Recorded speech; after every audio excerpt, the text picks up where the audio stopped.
Well, the situation in West Africa has really deteriorated over the past few weeks, and we're seeing more and more cases, particularly in Liberia. They simply just don't have enough beds to look after the patients that are presenting to the hospitals there. And the WHO has been releasing statements saying that this is one of the most significant public health events in modern times. It is a crisis. It's a global crisis, not just a crisis for the people in West Africa. And so what the WHO has done is called for international support, global support and a global response.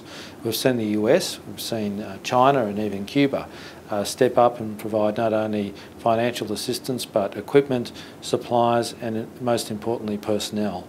We've seen calls from the non-government organisations such as MSF and Red Cross calling for further help in terms of providing humanitarian support, but also people on the ground, that healthcare workers, including doctors, that can actually look after the patients. Unless we solve this crisis, unless we have a global response, we're not just going to see thousands of cases, but we are going to see hundreds of thousands of cases, and that means hundreds of thousands of deaths.